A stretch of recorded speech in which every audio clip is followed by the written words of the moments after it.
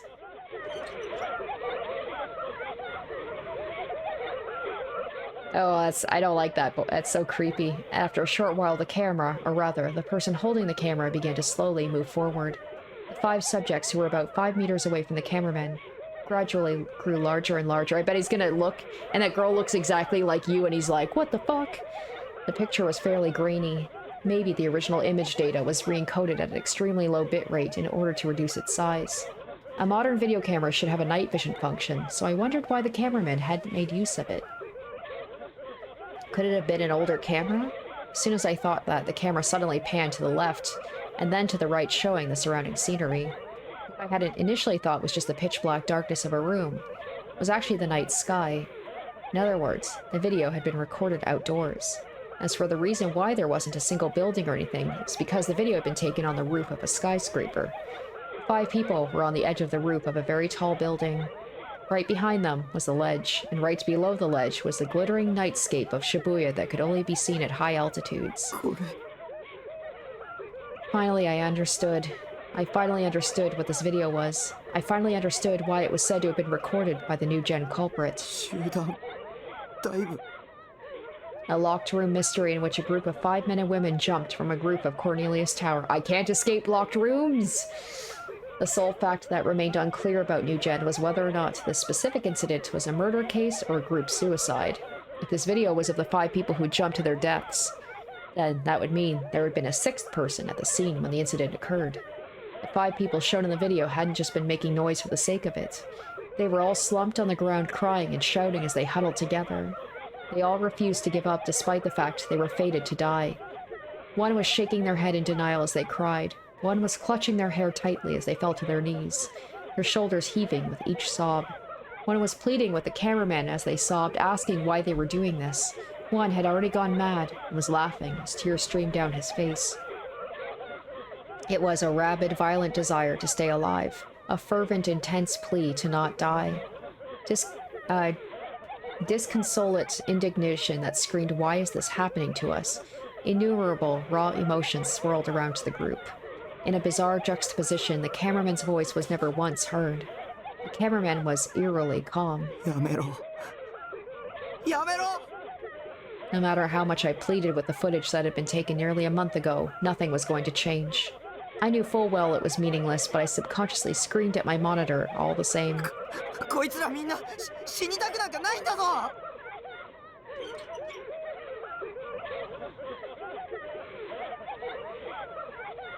No possible way for my words to reach them. The camera the cameraman was holding moved even closer to the 5 people. Terrified, the 5 of them tried to crawl away, to get away from the camera. But they couldn't. Right behind them was the very edge of the helipad. There was no guardrail of any kind. 5 of them had nowhere to go. They moved back even a little bit farther, they would fall. Refusing to heed the 5's pleas for their lives, the cameraman continued to focus solely on filming, as if to agitate the 5 all the more. He had driven them completely to the edge, to the point where they took no further action at all. Then, without any sort of cue nor any form of signaling one another, the 5 people who had been crying out in grief suddenly fell silent. Then they all stood up. The wind on the rooftop of the Cornelius Tower was powerful. Beckoned by the wind, the 5 of them nearly staggered. If there was even the slightest misstep, they would fall. As if in preparation for such a thing, the 5 men and women all joined hands, seemingly in resignation. They grasped each other's hands tightly. Yose. Yamero. Hayamaru na. Silence. It seemed to me even the sound of the wind whipping violently through the air had stopped. All I could hear was the sound of cars driving around Shuto Expressway at the foot of the building. Even now, the cameraman did not make a single move. And then, a single person among the 5 whispered. その目誰の目? I froze in front of the monitor, feeling as though my heart was being strangled by an ice-cold hand. なんでまたその言葉なんだよ! Wasn't this supposed to be the first NewGen case? Whose eyes are those eyes had been the dying message from the vampire case, and that one came forth. This didn't make any goddamn sense. Paying no mind to the screaming inside my head, the video continued to play. Hand in hand, the 5 men and women slowly stepped out into the empty air, almost as if there was a path laid out before them. And then, just like that, the 5 fell into the nightscape of the big city. I bit my lip and covered my eyes.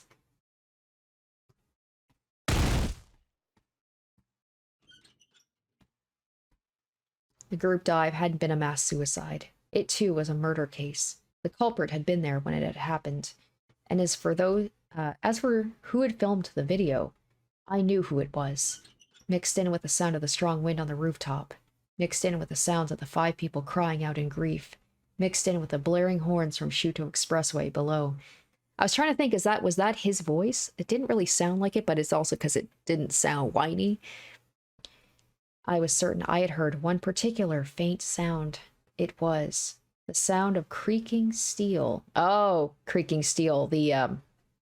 What is it? The wheelchair? A sound that could only be heard when the cameraman was moving forward. The sound of a wheelchair. あの時、僕の前に現れたのは現実だったんだね。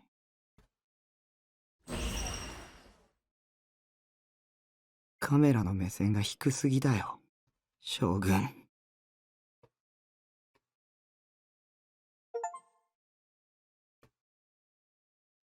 Alright, well, things are just getting wilder. We have the return of Yua, who seems to be very adamant that Takumi is behind the murders, but saying at first she was angry at him, but now she realizes he needs help. He has DID, and she is willing to take him to a hospital to get checked out. Now, is that Yua's, like, is she right about this, or like what's going on? Is Takumi even the culprit? Is she mistaken? We also had the return of Fess, aka Ayase, who is speaking CHUUNIBYOU shit as well as he said, like, another crazy delusional bitch. Like, he's just surrounded by them. But she pulled the sword out of thin air, the ability to get the sword. She's still talking about, like, you need to get a D sword if you want to find salvation. I guess the ability to, like, manipulate the world around you and make your delusions a reality. Maybe she's got the power like with Senna, where she's able to, she's been able to tap into this, like, other world where she can pull things out of the world and make them true. I mean, literally, this is what it says on the main screen. If you were God and your delusions could become reality, what delusion would you wish for? So I guess he has to be able to find a way to manipulate this potential ability that he has. But he needs to find out himself how to be able to create a D sword. Just wild stuff. It's just getting, like, so out there. And then ending with the group dive video with seemingly Shogun behind the video.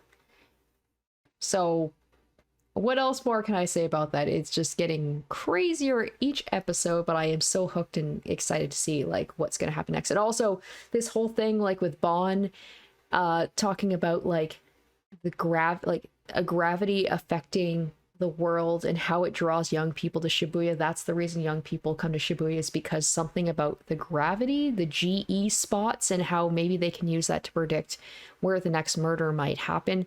It's just all kind of crazy and out there. But yeah, that's gonna do it for me, guys. Hope you enjoyed this episode. Thanks so much for watching, and stay tuned next week for part 9. Until then, bye. Special shoutouts to my top tier patrons: Salieri, Revealing Storm, Chris Wagstaff, Lynn's VA, Kenju Storm, and iCognito.